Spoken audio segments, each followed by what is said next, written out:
जीवन अपना जीते रह गया।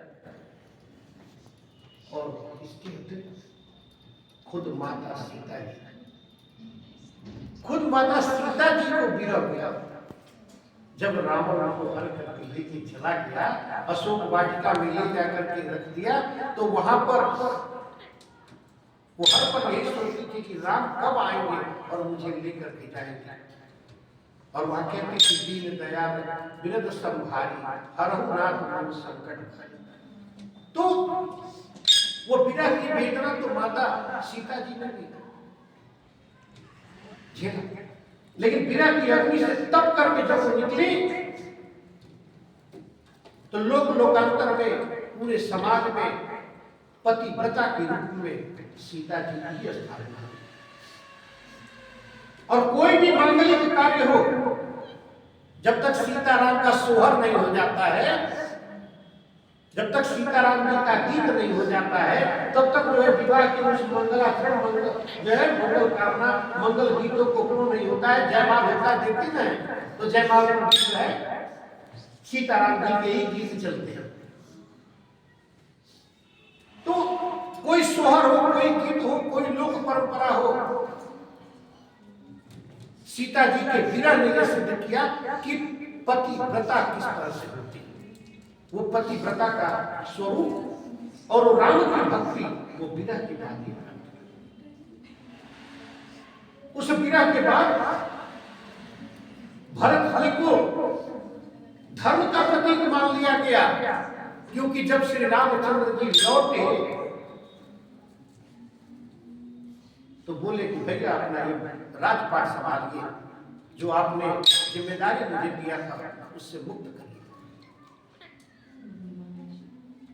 और सब लोग राम राज्य की बात तो करते हैं, लेकिन भरत राज्य की बात नहीं करते, क्योंकि भरत राज्य में भरत जी ने कभी श्रेय लेने की प्रयास ही नहीं किया। 14 गुना कोष बढ़ा दिया था 14 साल में, और 14 वर्ष में काल की हिम्मत नहीं हुई कि अयोध्यापुरी में आकर के किसी के जो है जीवन को हरण कर दिया। गुरु वशिष्ठ जी ने जब रामचंद्र जी को बताया कि 14 वर्ष में किसी की मृत्यु नहीं हुई, तो लक्ष्मण जी ने कहा कि एक तो नाम कटा हुआ है जनगणना लिस्ट में। बोले कौन? तो दशरथ जी का नाम। तो बोले कि दशरथ जी की जब मृत्यु हुई थी उस समय हम यहाँ पे थे ही नहीं, मैं तो उस समय ननिहाल में था, और मैं उस समय अभी जो है रामचंद्र जी ने मुझे जिम्मेदारी नहीं दी, और जब तक मुझे जिम्मेदारी दी मैं ये कहा था कि 14 वर्ष जो हमारी अयोध्या की जनता विरह में है, वो श्री रामचंद्र जी को राज पे बैठने के बाद ही जो है उनके जीवन को आप लेना होगा। काल को मना कर, काल की हिम्मत नहीं की कि उस धर्म ध्वजा स्वरूप भरत जी की बात को टाल देंगे। तो विरह की वजह से भरत जी को इतना बड़ा सम्मान मिला कि श्री रामचंद्र जी ने कह दिया कि भरत, तुम जो कहोगे, जो तुम करोगे, मुझे उसको लेकर के कभी अप्रसन्नता हो ही नहीं सकती। और खुद राम जी ने ये उनको वचन दे दिया कि तुम हमेशा मेरे हृदय में रहो। देखिए वो भक्ति, वो विरह जिसकी वजह से राम जी के हृदय में भरत जी स्थान पा गए। अरे वही विरह तो 550 वर्षों से राम जी के लौटने की प्रतीक्षा कर रहा है ये भारतीय समाज। हम लोग भी कब थोड़े परीक्षा में गुजरे हैं, हमारी कई पीढ़ियां गुजर गई, कई पीढ़ियां बलिदान हो गई, और 550 साल के बाद विरह के बाद जो है अब रामचंद्र जी 22 जनवरी को अपने घर वापस आ रहे हैं, अपने घर में आ रहे हैं, अपने जो है भवन में आ रहे हैं। तो निश्चित रूप से वो पल ऐसा होगा, मैं आज ही बता देता हूं, देख लीजिएगा कि जब हमारे देश के प्रधानमंत्री श्री नरेंद्र मोदी जी प्रभु के आंखों से पट्टी हटाएंगे और उन्हें उनके सामने दर्पण पहले दिखाया जाएगा।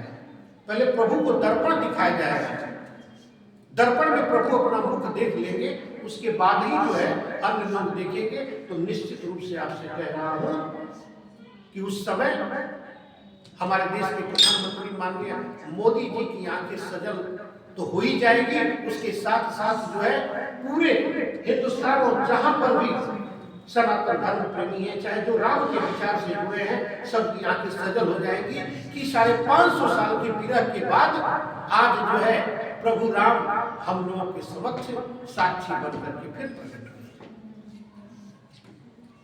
तो विरह की वेदना, विरह का तप ये आज से नहीं, राम को प्राप्त करने के लिए ये त्रेता युग से ही रहा है, त्रेता युग से रहा है। और इस कलयुग में भी ये एक जो है इतिहास खंड बन जाएगा कि 550 कलयुग के नर नारियों ने विरह की वेदना को झेला, तब जाकर के प्रभु राम श्री अयोध्या में स्थापित हुए।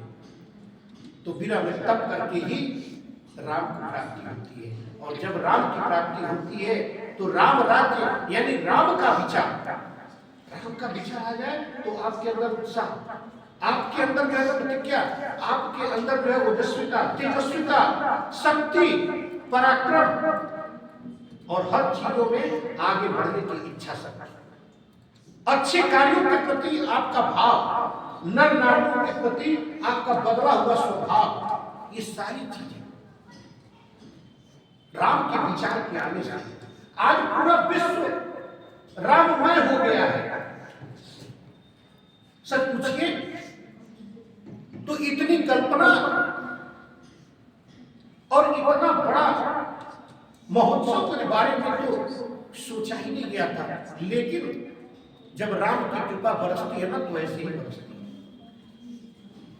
और आप लोग इस बात के साक्षी रहेंगे, कल जब हम लोग बुजुर्ग हो जाएंगे और जो आज छोटे बच्चे हैं या जो बच्चे पैदा होंगे वो बड़े होंगे, तो हम लोग के शरीर को छू करके स्पर्श करके कहेंगे कि आप लोगों ने वो पल देखा है ना, आप लोगों ने वो पल जिया है ना, आप लोगों ने राम को स्थापित होते हुए देखा है।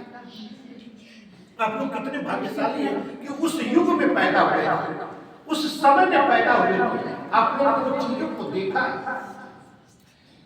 अब तो 550 वर्ष से लोग बिना वजह तेजी जीते थी कि राम कब आएंगे, इस संसार को छोड़ करके परलोक धाम चले गए,